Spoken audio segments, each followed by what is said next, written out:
हर एक शास्त्र में ऐसा बताया गया है कि भगवान का नाम उच्चारण करने से नाम में जो दिव्य अग्नि है वह सभी पापों का नाश कर देता है और पापों का नाश हो जाने के बाद मनुष्य पुण्य का सहज ही उदय होने के कारण भगवान का स्वरूप ध्यान करके अपनी मुक्ति का उपाय कर लेता है।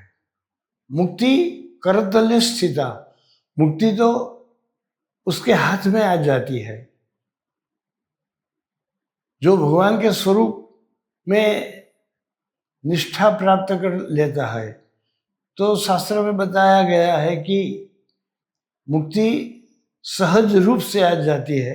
तुलसी राके कहत ही निकसत सकल विकार, पुनि आवत पावत नहीं देत मकार की वार। तुलसीदास जी कहते हैं कि र का उच्चारण करने से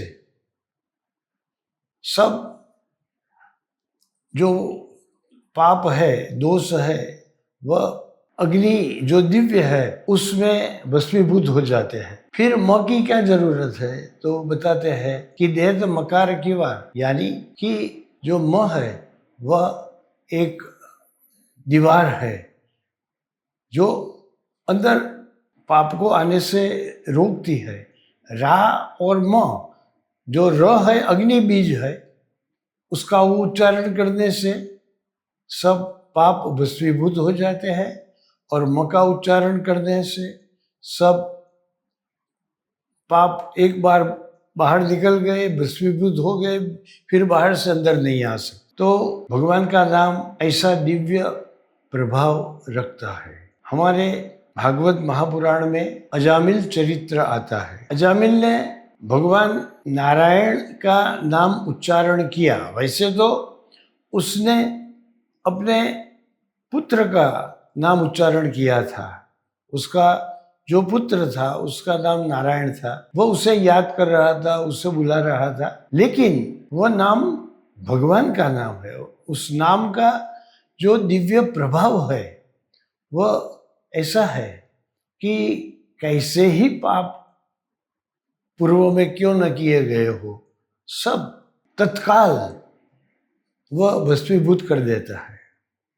तो जब उसका, वैसे तो अजामिल आरंभ में बहुत गुणवान था, विद्वान था, अनेक स्वभाव के अच्छे होने के कारण परोपकार की वृत्ति भी रखने वाला था। बहुत सारे गुण उसके अंदर थे, लेकिन एक विषय वासना से संबंधित स्त्री के साथ उसका संबंध हुआ, दुस्संग हुआ, और उस दुस्संग के कारण उसकी बुद्धि भ्रमित हो गई, दूषित हो गई।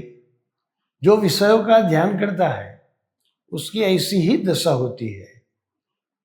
श्रीमद् भगवद गीता के दूसरे अध्याय के 62 और 63वें श्लोक में भगवान श्री कृष्ण ने ये बताया है, ध्यायतो विषयान् पुंसः संगस्तेषुपजायते, संगात् संजायते कामः, कामात् क्रोधो विजायते, क्रोधात् भवति सम्मोहः, सम्मोहात् स्मृतिविभ्रमः, स्मृतिभ्रंशात् बुद्धिनाशो, बुद्धिनाशात् प्रणश्यति। जो विषयों का ध्यान करता है उसे उसमें आसक्ति हो जाती है।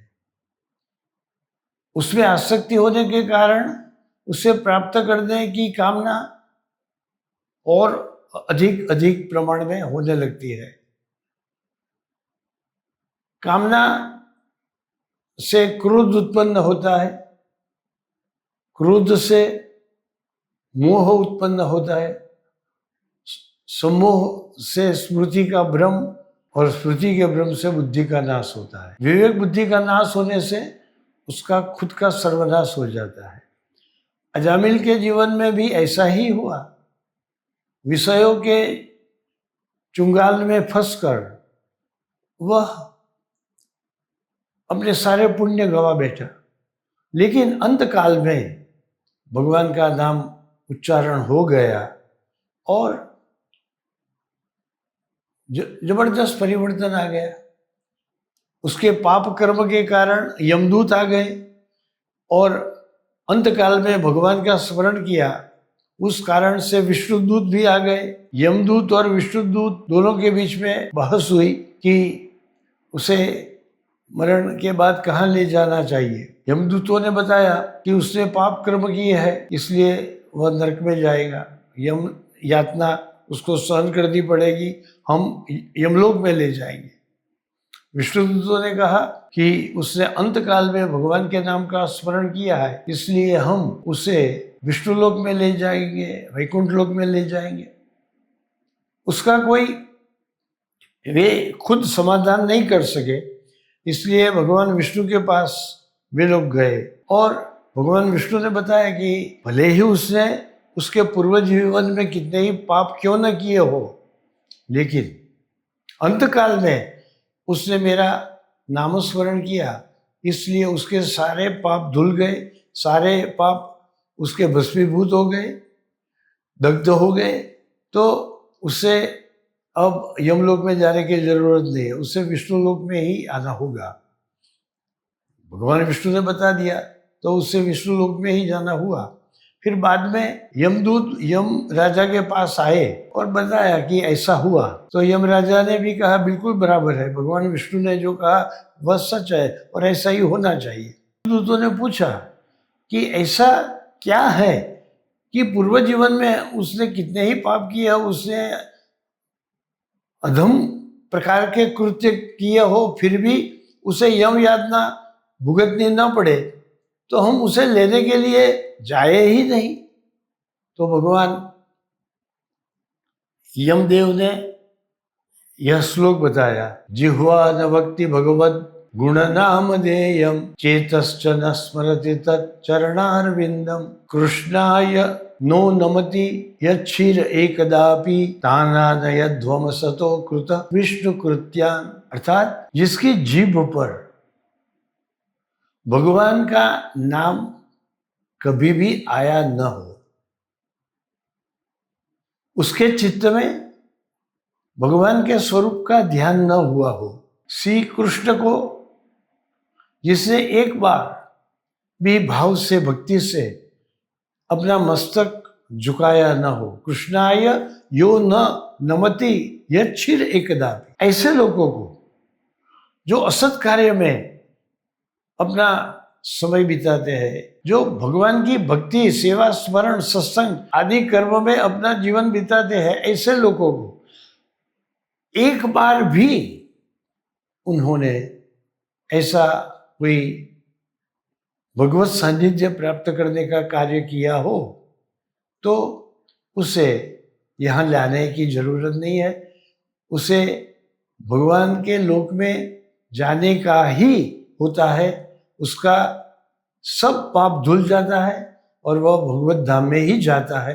आदि शंकराचार्य महाराज ने भी ऐसा बताया है कि भगवत गीता किंचित अधीता गंगा जल लव कणिका पीता सकृदपि ये न मुरारी समर्चा तस्य न क्रियते यमे न चर्चा। भगवत गीता का किंचित अध्ययन किया हो, गंगा जल का पानी पिया हो, एक बार भी भगवान श्री कृष्ण की पूजा अर्चना की हो, तो उसकी चर्चा यमराज नहीं कर सकते हैं, उसे यमलोक में जाना नहीं होता है, वह मुक्ति का अधिकारी हो जाता है।